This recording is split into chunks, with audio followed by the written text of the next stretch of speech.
देख रहे 2-3 दिन से मीडिया पर बड़े बवाल छाए, बाबा को आने दो, हम घेरेंगे, हम मारेंगे। ठटरी के बरे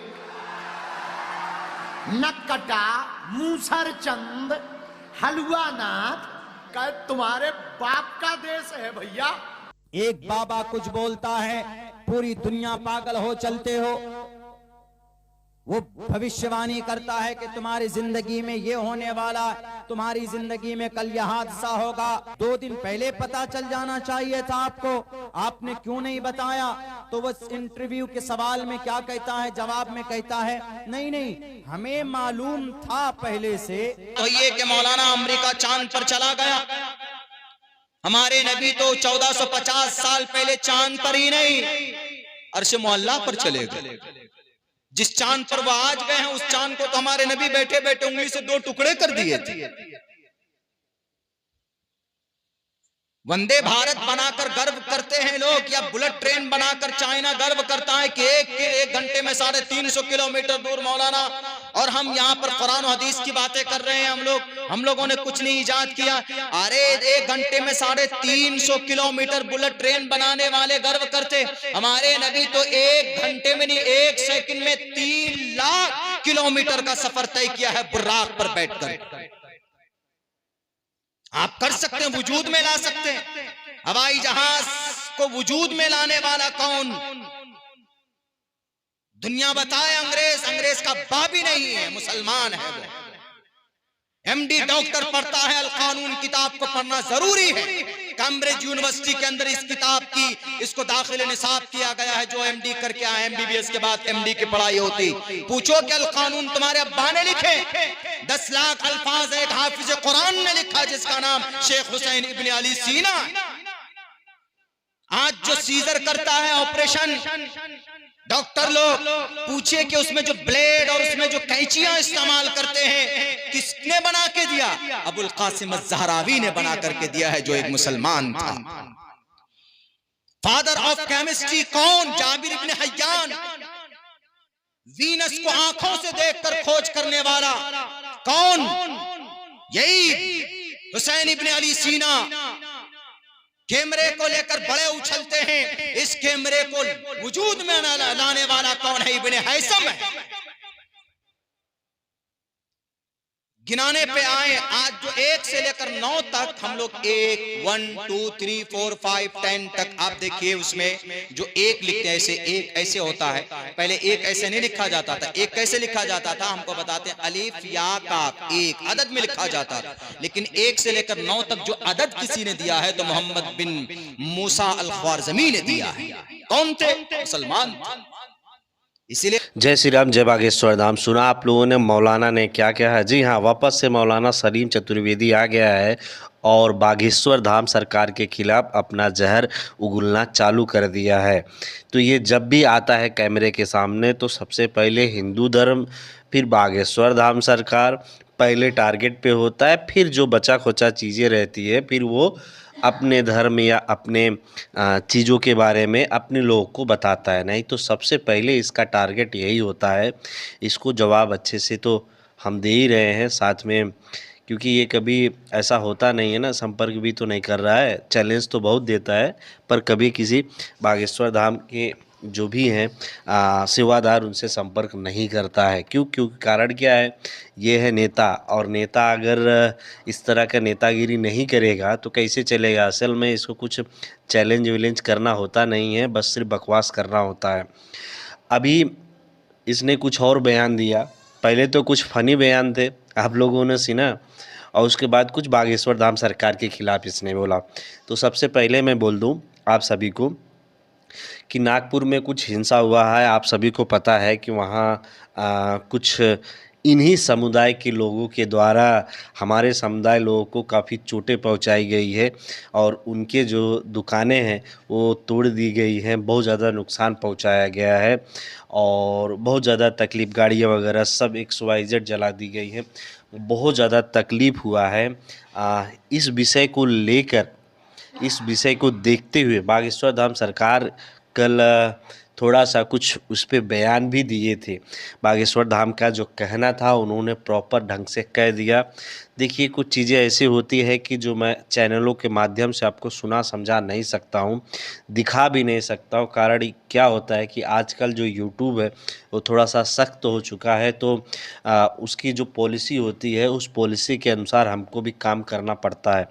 पर आप लोग को मैं थोड़ा थोड़ा इशारा में हिंट में ज़रूर बता दूंगा। आप लोगों ने तो ये मौलाना चतुर्वेदी की तो देख ही लिया, इन्हीं के जात के लोग थे, इन्हीं के समुदाय के लोग थे जो इतना बड़ा नुकसान जो है नागपुर में किए। बहुत बड़ा विवाद हुआ वहाँ पे, और आप लोग भी जानते हैं, न्यूज़ों में आ ही रहा है, आप लोग तो देखी और सुन भी रहे हैं। उसके बाद भी ये जो मौलाना है ये हिंदू धर्म को टारगेट करना नहीं छोड़ता। अभी देखो क्या बोल रहा है, ये बागेश्वर धाम खिलाफ सरकार के बारे में उल्टा पुल्टा बोल रहा है।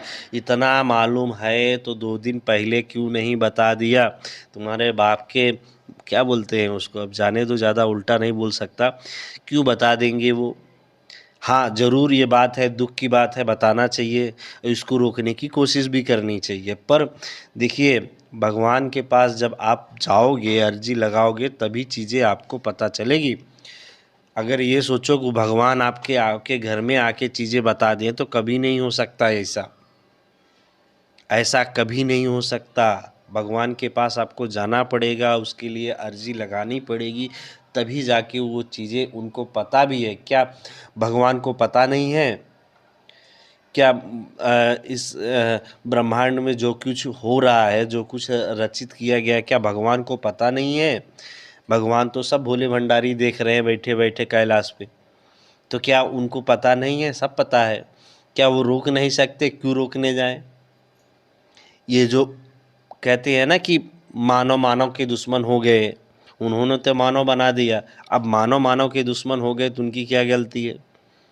हाँ, पर एक चीज़ किया जा सकता है, ऐसे चीज़ों को हम जागरूक रहते हुए, इस चीज़ों को ध्यान देते हुए इस चीज़ों को कंट्रोल कर सकते हैं। हाँ, हम भगवान के पास जाएंगे तो हमें ज़रूर सद्बुद्धि मिलेगी, हमें ज़रूर उस चीज़ का ज्ञान मिलेगा। तो जब हम भगवान के पास जाएंगे ही नहीं तो हमें कहाँ से मिलेगा? तो इस मौलाना को लगता है हर एक चीज़ हलवा है, कि बस बैठे बैठे सवार काहे बता दे, क्यों बता दे, किस कारण से बता दे? नहीं बताएंगे। क्यों? क्योंकि जब तक आप उनके शरण में नहीं जाओगे चीज़ें आपको पता नहीं चलेगी। अच्छा, पहली बात ये हो गया। दूसरा मैटर क्या है, इनके जो भगवान क्या बोलते हैं, इनके जो भी भगवान है, ये बैठे बैठे चाँद के 2 टुकड़े कर दिए थे। ऐसे हाथ हिलाए और उंगली हिलाए, 2 टुकड़े हो गए चाँद के। बाप रे बाप, गजब है। तो ये बताओ, इन मौलाना को ये भी बताना चाहिए था कि दोनों टुकड़े गए कहाँ? चाँद के जो 2 टुकड़े कर दिए थे उंगली से, वो टुकड़े कहाँ गए? दोनों टुकड़े कहाँ गए? चलो मान लो एक तो चाँद हो गया, दूसरा कहाँ गया? दूसरा चाँद किधर है मौलाना जी? अब इनको कहे हमारे नबी ने तो ऐसा कर दिया, वैसा कर दिया। अरे नबी ने किया है, यानी कि भगवान ने किया, तुमने क्या किया है?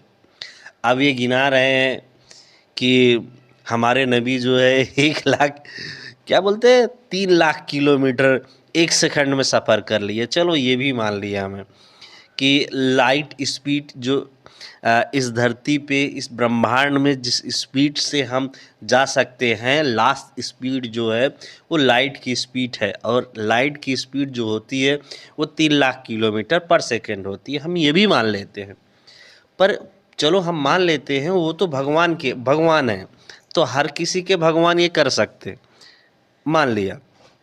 आपने क्या किया? अरे आपके जमात के लोगों ने क्या किया? आपके सऊदी अरब जो असल में मुसलमान के वंशज माने जाते हैं, आपके जो भी भगवान हैं उनके वंशज माने जाते हैं, वो तो आपको हिंदू भी नहीं, मुसलमान भी नहीं मानते, वो तो कन्वर्टेड मुसलमान हो आप लोग। वो तो कन्वर्टेड मुसलमान कहते हैं, ओरिजिनल मुसलमान तो अरब के लोग हैं, वो खुद ही कहते हैं। तो वो लोग क्यों नहीं कोई ईजाद कर पाए? क्यों नहीं कोई ऐसी टेक्नोलॉजी ला पाए? उनके देश में खुद काम करने वाले सब हिंदू हैं, कोई क्रिश्चियन है, कोई कौन है, और जो उनके देश में टेक्नोलॉजी ला रहा है वो भी बाहर के ही लोग हैं। वो लोग क्यों नहीं कर पा रहे हैं इस तरह से? जो असल में उनके वंशज है? क्यों नहीं कोई कंपनी इस तरह बना पा रहे हैं? क्यों नहीं वो ब्लेड और कैंची की कंपनी बना लिए? अगर आपके मुसलमान ने ही किया था इजाद तो उसका, क्यों नहीं किए? क्या कारण है? साहब ये अपने लोगों को, जो चार मंद बुद्धि के लोग हैं उन्हों को आप जो है बरगलाइए, बाकी किसी को आप इस तरह से बरगला नहीं सकते, किसी पढ़े लिखे इंसान को। मतलब जाहिलियत की हद हो गई है। हाँ, बैठे बैठे दो टुकड़े कर दे रहे हैं चाँद को उंगली से घुमा के। अरे हद है भाई, मतलब किसी चीज़ की एक हद होती है। अरे मान भी लिया कि तुम्हारे नबी ने किया था, यानी कि तुम्हारे भगवान ने किया था, तुमने क्या किया है? तो मतलब उसी का सपना बुनते रहोगे, तुम कुछ नहीं करोगे धरती पे, कुछ भी नहीं।